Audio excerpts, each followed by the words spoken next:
las 8 de la mañana seguimos en Desayunos Informales y le dijimos que, bueno, vamos a hablar de educación, de las propuestas que la organización EDUI 21 va a plantearle a todos los partidos políticos para este cambio profundo en la educación uruguaya. Vamos a conocer más detalles con Renato Perti, sociólogo y secretario ejecutivo de EDUI 21. Buenos días, gracias por acompañarnos. Buenos días, un gusto estar nuevamente acá y nuevamente agradecerles que sigan instalando y posicionando la educación como el tema país, detrás de todos los temas que hablamos, de la seguridad, del Estado, de todos los temas de la salud, de cualquier tema social que uno toma, la educación es la base. Siempre llegamos al núcleo y bueno, la educación. Porque en el mundo está claro que la educación es política económica, es política social y es política cultural. Entonces está de alguna forma entrelazados los tres elementos, ¿no? Y antes de ir hacia estos cambios, vamos a ver cuál es el diagnóstico. El diagnóstico de la educación del Uruguay es bastante claro, creo. Han pasado diferentes administraciones de gobierno, desde la salida de la dictadura, el retorno a la democracia, gobiernos del Frente Amplio, el Partido Nacional y el Partido Colorado. Y los tres grandes problemas que el país tiene en educación no han podido ser resueltos de manera sostenible. Es decir, no quiere decir que no se haya hecho nada, se han hecho cosas, pero no se ha logrado la celeridad y profundidad de la respuesta como para responder al problema. Del déficit notorio de la calidad de los aprendizajes, lo que se llaman las alfabetizaciones fundamentales, la lectoescritura, la matemática, las ciencias. Las cosas fundamentales que cualquier persona tiene que tener para poder hoy ser un ciudadano competente en el mundo. Un problema muy escandaloso de iniquidad. Las brechas sociales entre grupos de diferentes niveles es muy grande. Es decir, no solamente en cobertura de la educación media, no solamente en egreso de educación media, sino también en calidad en aprendizajes. Y tercero, que tenemos un problema de excelencia marginal. Prácticamente el número de estudiantes con excelencia es muy menor, porque además el sistema educativo, en vez de alentar la excelencia, la contrapone a la equidad. Cuando en el mundo, usted ve en los países nórdicos, hemos hablado alguna vez, los tres elementos van juntos. Equidad, calidad y excelencia van de la mano. Los países más equitativos en el mundo son los que tienen mayor calidad y mayor excelencia. ¿La deserción es un problema? Yo diría que sí, pero más que la deserción es la expulsión. Ajá. Cuando uno habla de deserción, el problema lo pone el alumno deserta, la alumna deserta. No, el alumno es expulsado del sistema educativo por inadecuación de la currícula, por falta de motivación para estudiar, porque los contenidos no conectan con sus necesidades, porque no tenemos maneras de enseñar y aprender que realmente comprometan al estudiante. Es decir, los sistemas educativos en el mundo que funcionan tienen dos características fundamentales. Es bastante simple de encontrarlo.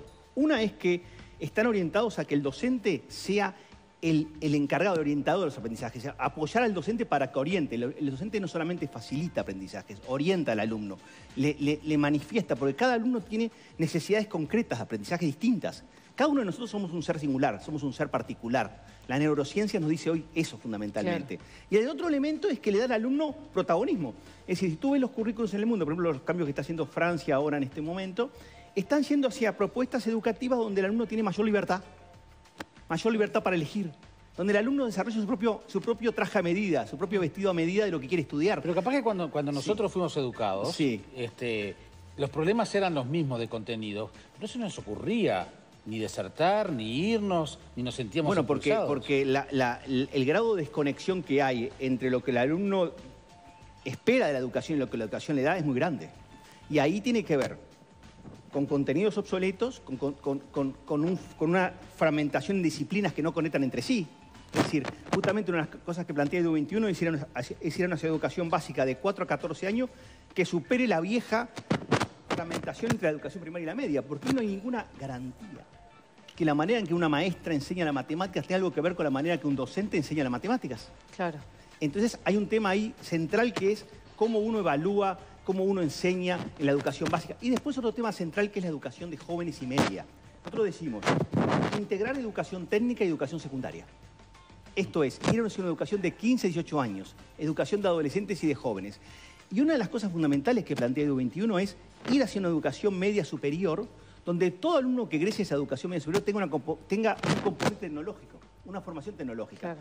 No sustitutiva de la educación general, sino complementaria. Ahora, en la práctica, ¿cómo se hace, por ejemplo, un alumno es muy bueno en matemática y en literatura, pero en el resto le cuesta más y en la clase tenés otro que es cruzado? ¿Cómo se hace para personalizar? Excelente pregunta. Personalizar significa tutorías. Cada niño tiene un potencial de aprendizaje. Todos somos distintos y todos tenemos ciertas potencialidades y debilidades. Lo importante del sistema educativo es darle al alumno capacidad para que pueda desarrollar su potencial. Eso significa fundamentalmente tutorías. Significa que el alumno tenga un tutor que le permita apoyarlo a él. Y además, te voy a dar otro dato que les parece interesante. Los alumnos, los niños, aprenden muchísimo de otros niños. Claro. Lo que hoy está comprobado en el mundo es que si tú tenés una fortaleza relativa en matemáticas y Jaime tiene una debilidad relativa en matemáticas, tú lo puedes ayudar. O inversamente si él en lengua y tú no la tenés. Eso significa que ese apoyo entre pares es fundamental en la educación. Y eso debe ser fomentado por el docente. Fomentado por el docente, donde el docente, la clase es, hay instancias plenarias de trabajo, hay instancias de trabajo en grupo y hay instancias personalizadas. Todo se combina. Y es al docente que hay que apoyar para que haga eso. Ahora estas propuestas, ¿es posible hacerlas en la infraestructura con la que se cuenta y con el plantel docente que se cuenta actualmente? Nosotros decimos en EDU 21 que el cambio tiene que ser integral, porque el cambio por partes no funciona, y progresivo. Eso significa una serie de elementos. Un primer elemento fundamental, nuevos modelos educativos. Educación básica de 4 a 14 años, educación media superior de 15 a 18 años. Segundo elemento, cambio institucional. Modelo de gobierno. Para eso hay que fortalecer al Ministerio de Educación para que pueda desarrollar, pueda conducir la política. Uruguay es el único país del mundo donde el Ministerio de Educación no tiene nada que ver con la política educativa. Después un CODICEN con mayor capacidad de implementación de la política. Eso implica que nosotros estamos planteando que esos directores de los consejos nuevos, que sería el Consejo de Educación Básica de 4 a 14 años y de media superior, integren el CODICEN, con lo cual se termina el problema de que secundaria opina una cosa y otra opina CODICEN porque están todos dentro del CODICEN. Los directores de los consejos están en el propio CODICEN. Y después vamos al punto que tú mencionás, una serie de herramientas para la gestión. Eso significa inversión en infraestructura, inversión en equipamiento, nuevo estatuto docente que le da al docente garantías para permanecer en el centro, mejoras salariales asociadas a la innovación y a la excelencia, un nuevo modelo de centro educativo. Todo eso lleva dinero. ¿Es necesario un aumento de presupuesto? Sí, ahora vamos a hablar. Antes que dinero lleva voluntad política. Bien. Y capacidad técnica. No hay reforma educativa en el mundo sin voluntad política y capacidad técnica. ¿Qué va a pasar con los partidos políticos? Los partidos políticos han sido convocados el año pasado, estuvimos acá en el libro abierto que presentó EDU 21, van a ser nuevamente convocados para consensuar las herramientas para el cambio, de manera que el gobierno que asuma, el sistema político que asuma el 15 de febrero tenga las herramientas para operar el cambio. Ahora, voy al punto que tú mencionas, gestión y presupuesto. ¿Por qué razón?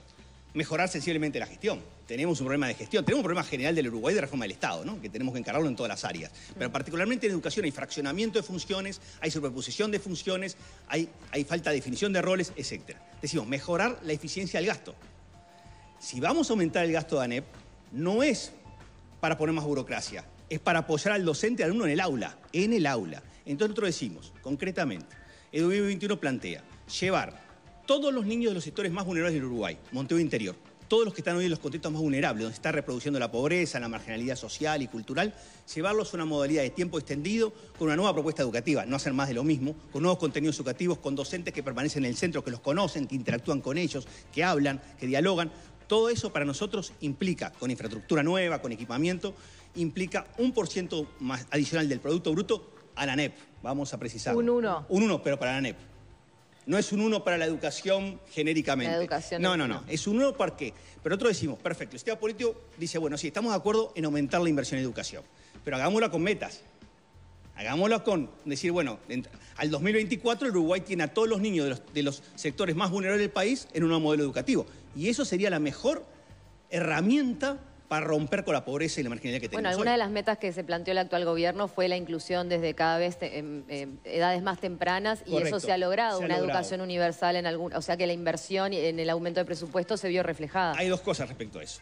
Sí, yo creo que es una buena noticia la inclusión en materia de 3 años. El Uruguay ha hecho un avance formidable en ese sentido, que es parte de una política de Estado.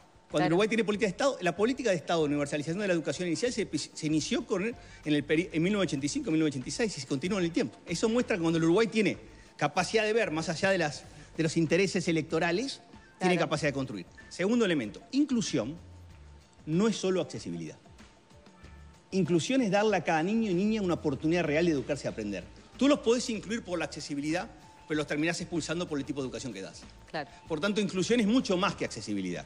Y nosotros tenemos un problema muy serio de inclusión de egresos de media. Somos de los países de América Latina con las tasas de egresos más bajas de América Latina y tenemos un problema muy serio de aprendizaje. Por lo tanto, inclusión es accesibilidad, como se hizo en 3 años, y hay que festejarlo, y hay que celebrarlo, y hay que indicarlo que es así. Hay que incluir en términos de aprendizaje y hay que incluir en términos de egreso. Y ahí el Uruguay tiene, sobre todo en la educación media, un problema de egreso muy grande. Lo cual no obsta a decir que el problema de aprendizajes es transversal. es un error decir que el problema del Uruguay es la educación media. El problema del Uruguay es el conjunto del sistema educativo. Y haríamos muy mal por responder al problema diciendo, no, reformó la educación media. No hay ningún país del mundo que reforme la educación media sin reformar la educación básica, porque van juntas, y sin reformar un tema que no hemos hablado, que está dentro de la propuesta de EDU 21, formar a los docentes. Formar a los docentes en un nuevo sistema, en un sistema facilitador. Ustedes saben, por ejemplo, que las licenciadas en educación o licenciados en educación inicial que son formados en una universidad privada, con una especialidad de 4 años en educación inicial, especializados en políticas de inicial infancia, no pueden dar clase en el sistema público. ¿Por qué? Porque el sistema público no les permite, no los habilita. O sea, tenemos licenciados... Están habilitadas esas carreras por el Estado, pero no, y es el propio Estado el que no les da la posibilidad. Ese es el país trancado. Eso es lo que EDU 21 dice. A eso se refieren con burocracia. Es burocracia y se refiere a un país trancado, un país que sigue trancado en cosas que no debemos estar trancados, porque los sistemas educativos deben facilitar oportunidades. O sea, pueden trabajar en institutos privados y no públicos. En público. Y cuando tenemos un tema, tú hablaste recién, de universalizar la educación inicial, EDU 21 plantea, sigamos universalizando la educación inicial en 3 con foco en los sectores vulnerables y hagamos algo que hemos hablado con ustedes.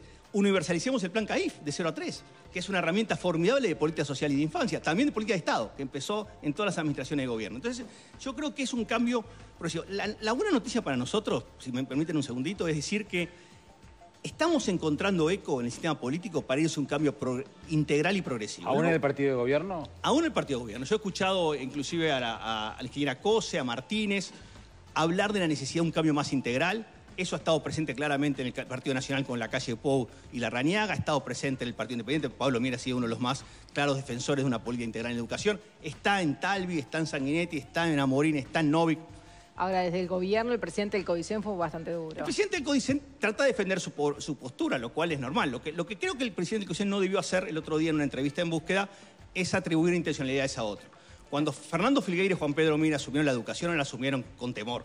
La asumieron con la voluntad política y técnica para cambiar. Lo que pasa es que no los dejaron, que es distinto. Ahora, lo que queda claro es que después de tantas administraciones de gobierno se han hecho cosas muy buenas, que nosotros resaltamos. Plan Ceibal, red de aprendizajes, maestros comunitarios. Podríamos listar muchísimas cosas que en el libro abierto las listamos. Pero eso no cambia el cerno del sistema educativo, porque no es el sistema educativo en su conjunto que se está cambiando. Ahora, esto de las trayectorias educativas no refiere un poco a la personalización también y a darle seguimiento a ese La trayectoria educativa es una buena herramienta siempre y cuando esté en una visión sistémica de la educación, siempre y cuando esté en una visión de contenidos educativos. La herramienta sí, está bien, pero la herramienta justamente para potenciar nuevos contenidos educativos. Lo que yo no creo que se pueda cambiar los sistemas es por acumular instrumentos. Y la ANEP ha ido acumulando instrumentos y una visión de conjunto. Y yo creo que el sistema político está enfrentado al dilema. O seguimos cambiando la educación por partes, los resultados están a la vista, ustedes los han dicho, o lo cambiamos de manera sistémica y progresiva, que es la propuesta de EDU 21, y creemos que el sistema político, incluido, yo más que el gobierno diría los candidatos a la presidencia, porque ahora tenemos que un poco diferenciar, hay cierta diferenciación también y ciertos matices que hay que tener en cuenta, se están alineando con esa visión. Bien, se van a reunir con los partidos políticos. Lo vamos a reunir por partido político, con todos los candidatos, y después de la elección interna, con los candidatos de la presidencia. Es un proceso donde nosotros vamos a tratar de consensuar este nuevo modelo educativo, ajustes a la ley de educación, un nuevo estatuto docente, un nuevo estatuto de centro educativo, un nuevo sistema de formación docente, los temas que hablamos de gestión y presupuesto, para que el Uruguay, y nosotros decimos, blindar el cambio educativo. Blindemos el cambio educativo por una década. Hagamos un esfuerzo mayor de política educativa y de madurez cívico-democrática del sistema político para blindar el cambio educativo por una década. Si el Uruguay blinda el cambio educativo por una década y pone a la gente de mayor excelencia a liderar ese cambio, el Uruguay va a tener una oportunidad en el mundo. Si no, vamos a seguir siendo totalmente marginales y sobre todo vamos a seguir en una espiral progresiva de reproducción de pobreza y marginalidad que nos está cada vez más separando de una sociedad de oportunidades, ¿no? Renato Partis, muchísimas gracias. No, gracias a ustedes. Gracias. Muy bien, hasta pronto. Tenemos que actualizar a esta hora los principales títulos.